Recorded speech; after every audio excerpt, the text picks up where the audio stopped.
This is VOA News. Reporting by remote, I'm David Byrd. U.S. President Donald Trump on Friday said he was directing his administration to begin the process of eliminating special treatment for Hong Kong in response to China's plans to impose new security legislation in the territory. Speaking at a White House news conference, Trump said China had broken its word over Hong Kong's autonomy. China's latest incursion, along with other recent developments that degraded the territory's freedoms, makes clear that Hong Kong is no longer sufficiently autonomous to warrant the special treatment that we have afforded the territory since the handover. Trump's move comes after China moved forward with plans to impose new national security legislation, and Secretary of State Mike Pompeo said the territory no longer warrants special treatment under U.S. law that has enabled it to remain a global financial center. Thursday night, Hong Kong's pro-Beijing government said that any changes in its relationship with the United States would be a double-edged sword. President Donald Trump announced Friday that the United States is cutting all ties with the World Health Organization over its coronavirus response. We get more from AP's Sagar Meghani at the White House. The president's been railing against the WHO for weeks and argued today it's under China's total control.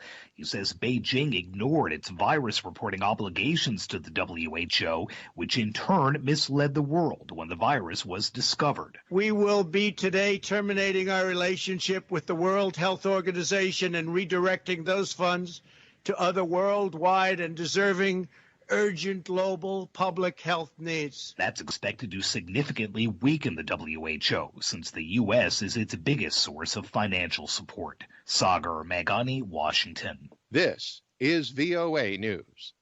A former Minneapolis, Minnesota police officer involved in the death of black motorist George Floyd has been charged with third-degree murder and manslaughter.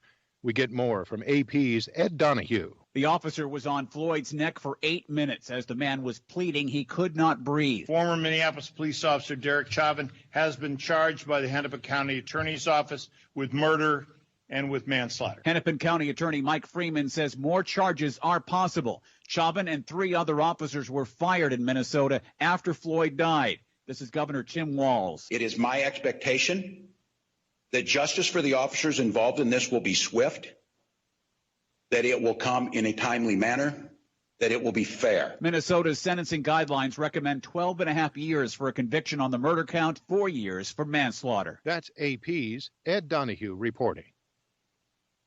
Taiwan's Constitutional Court on Friday decriminalized adultery in a landmark judgment aimed at upholding personal rights and privacy. As Reuters' Joe Davies reports, it scraps a law that activists said discriminated against women. The adultery law meant those who had sex with a married person or with a person outside marriage could face a year in jail. Protesters in favour of abolishing the law were pleased with the news. Zhang Zhou is the director of the Awakening Foundation. The number of women prosecuted is higher than men, which is leading to an imbalance along gender lines. At the same time, the legal process of suing for adultery often causes even more severe cracks in family relationships. Taiwan's scrapping of the adultery law follows South Korea in 2015 and India in 2018. Some argue the law was essential to uphold the sanctity of marriage, but to many it was an outdated infringement that restricted people's freedoms, and the process of enforcing it led to an invasion of privacy. That's Reuters' Joe Davies. Consumer spending plunged in April as coronavirus pandemic shuttered businesses and layoffs have sent the economy into a deep recession.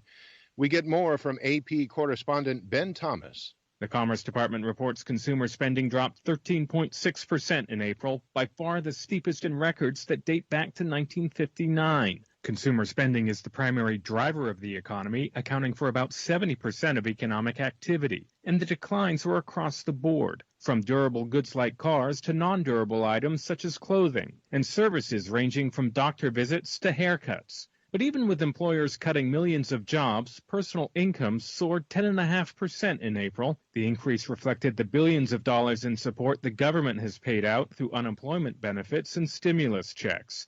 Ben Thomas, Washington. For more on these stories and the rest of the day's news, visit voanews.com. Reporting by remote, I'm David Byrd.